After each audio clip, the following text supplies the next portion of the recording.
Hello my fellow knife nuts, Hendrawanto here with another knife video. In this video I will show you my Shigefusa Santoku. So, who is this Shigefusa guy?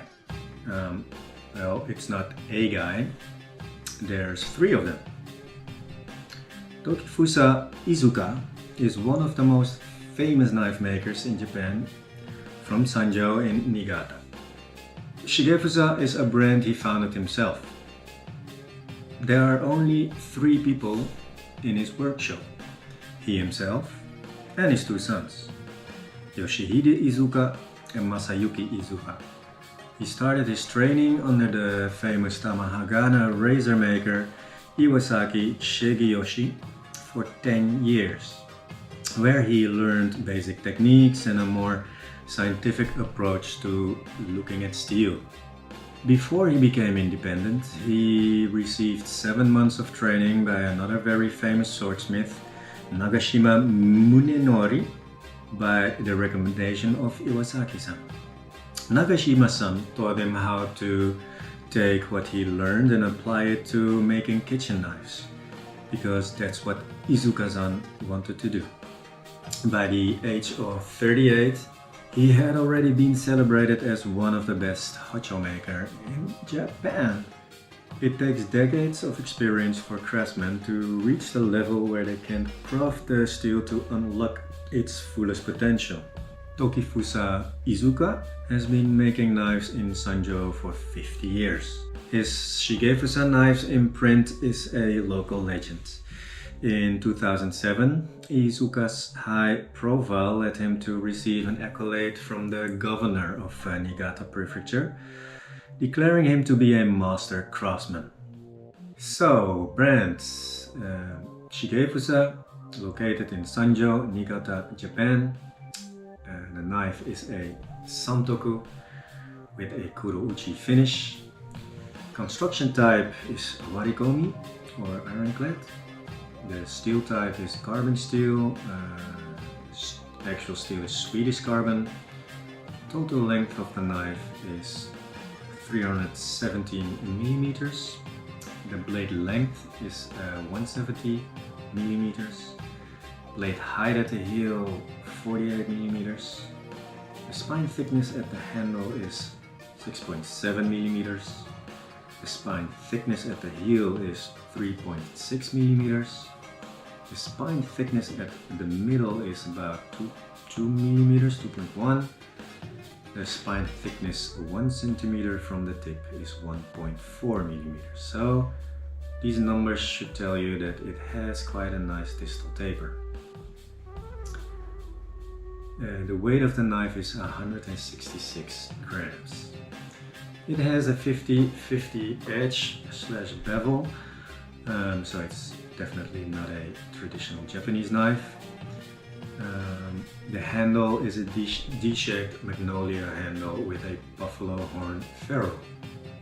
All of Iizuka's knives are made in a small workshop behind his rural home in Sanjo City, with no automated machinery, except a mechanical spring hammer. Iizuka-san doesn't purchase any sanmai steel, but forge welds everything in-house. This includes forge welding of the individual layers in a charcoal furnace. So he even makes his own Damascus steel, or sumanigashi, and calls it kitaiji, not something most blacksmiths do. Like his first master, Kosuke-san, he prefers to use a Swedish carbon steel. In fact, it's the only steel he uses. Only using one kind of steel made sure it has reached perfection over years of hard work and determination. According to him, it is the closest thing to tamahagane you can get, short of making a steel yourself. The blade is forged to shape. To grind their knives and establish geometry, a traditional hand tool called sen, or draw knife, is used. This small scraper blade with a handle on either side is used to scrape off some millimeters of metal at a time. In contrast, most makers are using a grinding wheel to do that. The use of a sen when forming the blades is one of the coolest things about Iizuka's son's technique. At least it is to me.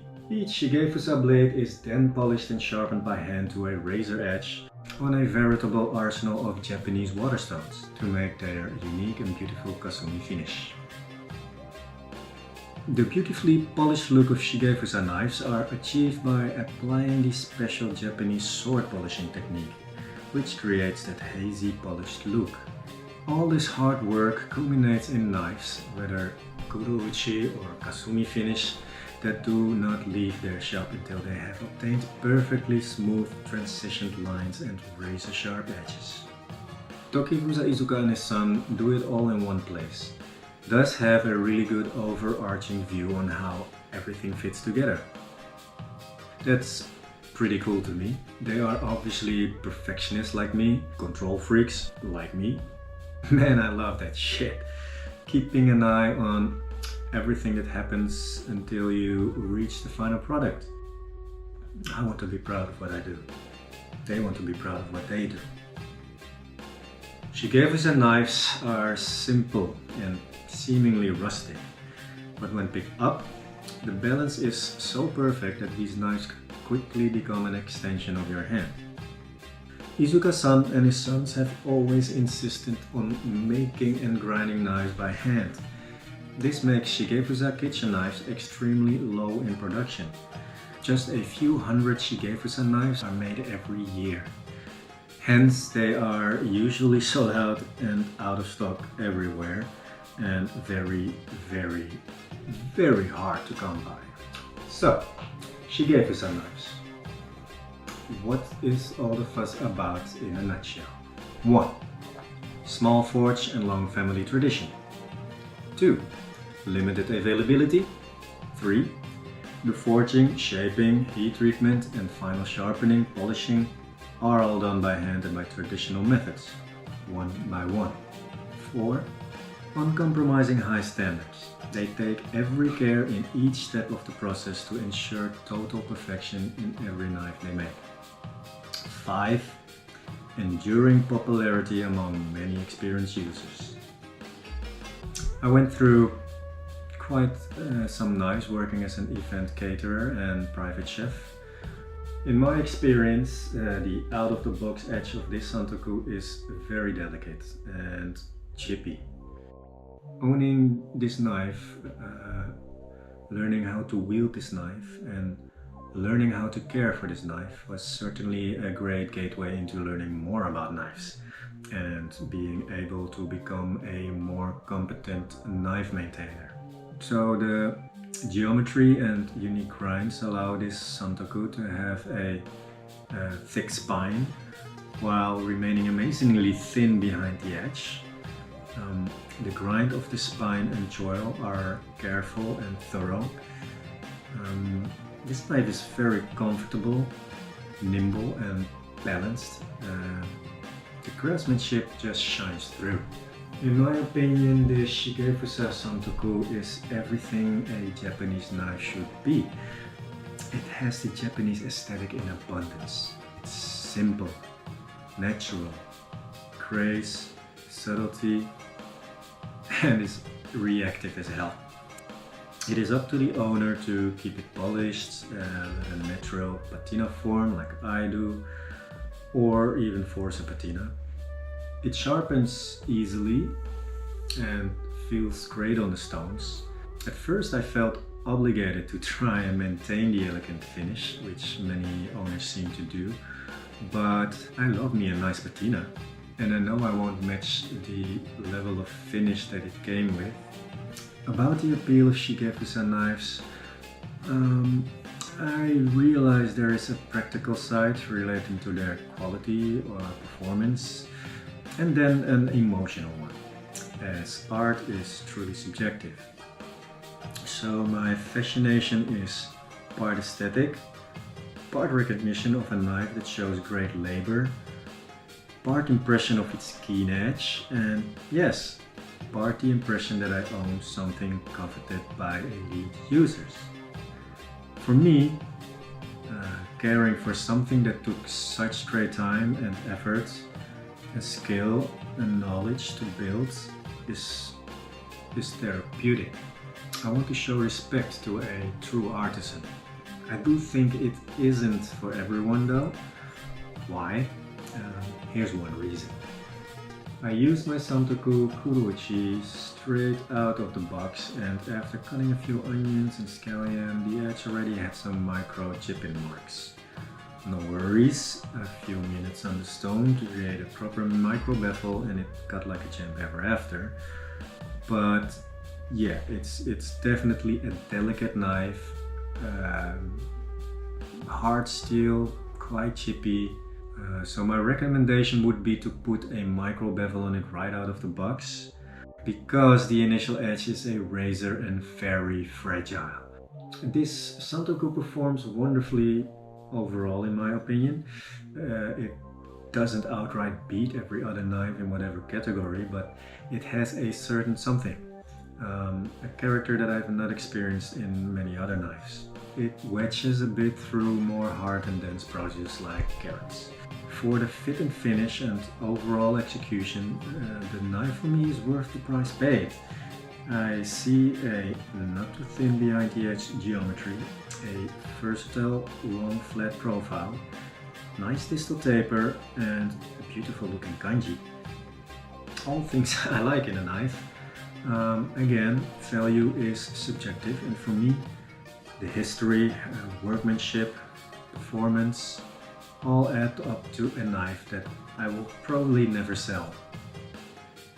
After using this knife for I think about a year, I'm starting to become a firm believer that everyone needs to own a Shigefusa knife at some point during their knife collection years. Whether or not you keep it is up to your personal preferences, but I've never met someone who did not appreciate it for the work of art that it is. Worth the money? If you feel happier having bought it and using it, I'd consider it money well spent. This Shigefusa Santoku cuts well. My best knife? Not likely. As my knife buying started running rampant, I now own several knives that perform just as good, if not better, in my opinion, than this Shigefusa. Is chasing the elusive Shigefusa knife fun? Absolutely. Is the juice worth the squeeze?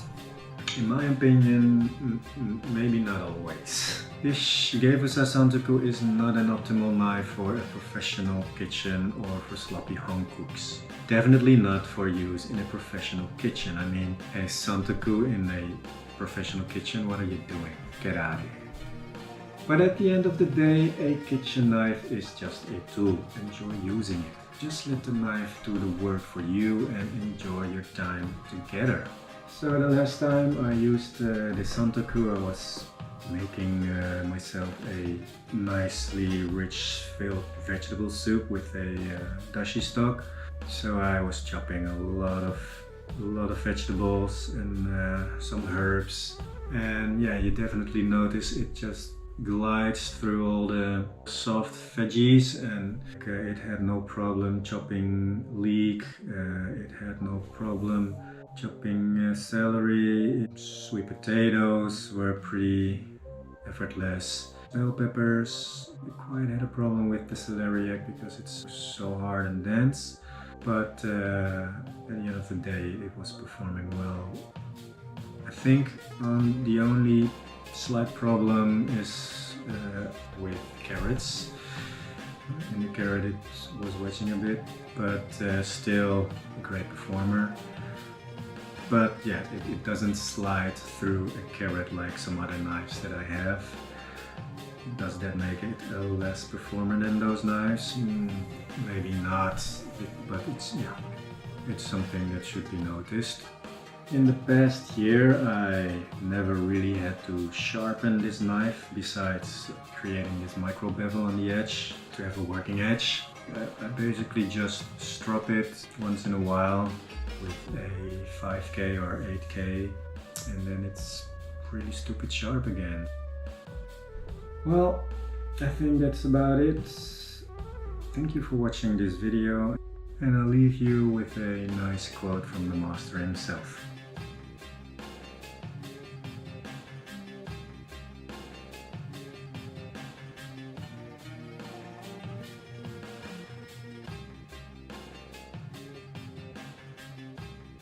Man, I just love the patina on this. It has these grays and blues and oranges. So pretty.